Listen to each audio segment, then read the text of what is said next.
Richard Southern joins us with the day's top business stories.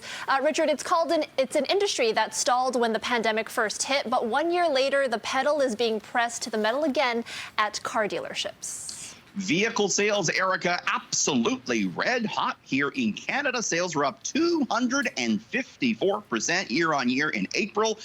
Just got those April numbers in.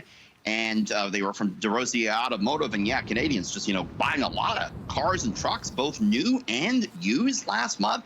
And part of this has to do with the year-over-year comparison, because last April, vehicle sales dropped off a cliff. The first lockdown closed a lot of dealerships. But this also really, Erica, speaks to a trend we've seen take hold in a lot of countries now, including Canada, where people didn't have a car before the pandemic, now want a car because they see that as being safer than using public transit or than using ride sharing, right? It's just, you or your family inside the car, so it's more pandemic friendly. As far as what Canadians were buying last month, General Motors led the way as far as brands were concerned, followed by Honda and Kia.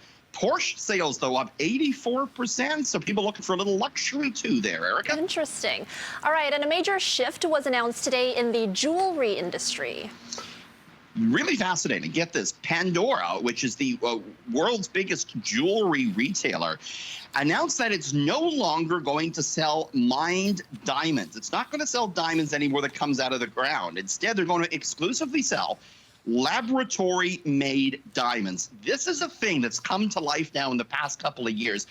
Experts have found a way to make diamonds in a lab. They kind of use a big microwave device. It's a complicated process, but it produces a diamond that's pretty much indistinguishable to one that comes out of the ground. They're also cheaper. Pandora's CEO telling the BBC that he wanted his company to move away from mined diamonds for sustainability reasons. There's a lot of environmental concerns with diamonds, a lot of worker concerns as well.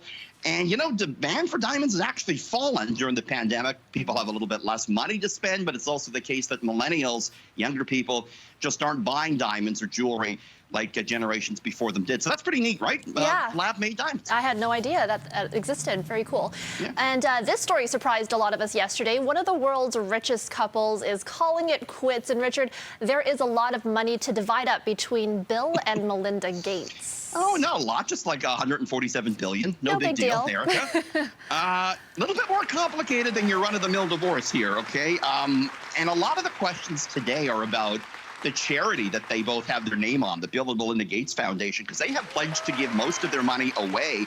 And if that $146 billion fortune is now going to be split up, it creates questions about the charity, although they have both said that they are committed to that charity. This breakup comes just 2 years after the 2019 separation of Jeff Bezos and his then wife, Mackenzie Scott. That divorce, though, was a little bit easier to divvy up because most of their holdings were in Amazon stock. When it comes to Bill Gates, though, of course, he made his fortune in Microsoft stock. But now Microsoft is just 20% of their assets. They really put their money into all different types of assets. And so that's why the experts say this could be a little bit tricky to divvy up.